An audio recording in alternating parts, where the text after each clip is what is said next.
Bonjour tout le monde, ici c'est Cathy du Fat Attack Challenge. Alors aujourd'hui je vais vous parler de la tenue de sport. Quelle est la tenue de sport idéale à mettre lorsqu'on commence le challenge?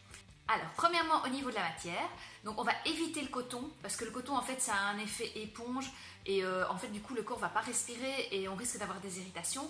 Donc maintenant il existe plein de super bonnes matières. Moi je privilégie vraiment la microfibre, le viscose et il y a maintenant plein de matières, notamment les matières antibactériennes qui permettent justement de permettre au corps de bien respirer. Au niveau des sous-vêtements, alors on va éviter de mettre la plus belle culotte en dentelle qu'on a.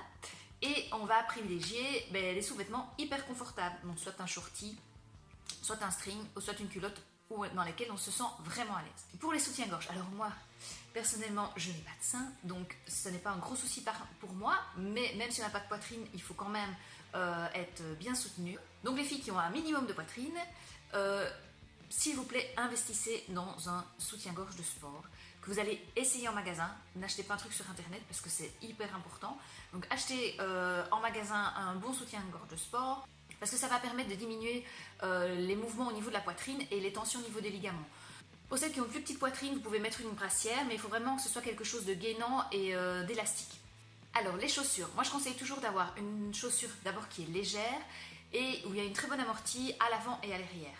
Un petit truc, prenez des baskets qui ont un bon support au niveau de la voûte plantaire parce que ça va permettre de diminuer les crampes.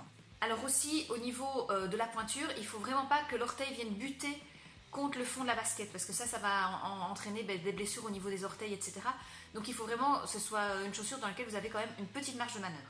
De manière générale, on va privilégier les shorts, les leggings, on va éviter les pantalons larges. Donc là je vous ai mis la tenue idéale et ce qu'il ne faut pas faire. Donc ça veut dire que si vous mettez le jogging, les baskets plates et un t-shirt en coton avec en dessous des sous-vêtements avec soutien-gorge armature et la culotte en dentelle, vous serez beaucoup plus à l'aise avec une bonne paire de baskets, un legging, une brassière et un haut respirant. Parce que moi personnellement, la première tenue c'est ce que je mets pour être à l'aise dans mon fauteuil pour regarder la télé et donc du coup on n'est pas très motivé à faire du sport. Maintenant si vous n'avez que ça, vous commencez avec ça. Mais je vous conseille fortement quand vous allez commencer le challenge d'investir.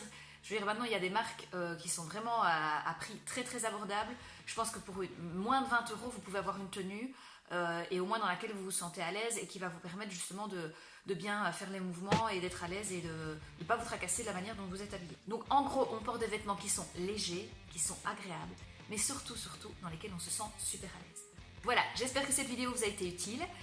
N'hésitez pas à vous abonner à la chaîne afin de recevoir d'autres astuces, à mettre des petits pouces bleus en dessous et surtout partagez si vous pensez que cette vidéo peut être utile à une de vos copines. Voilà, si vous voulez plus d'infos, donc rendez-vous sur notre site Fat Attack Challenge et je vous dis à tout bientôt et d'ici là, prenez soin de vous. Bisous, ciao!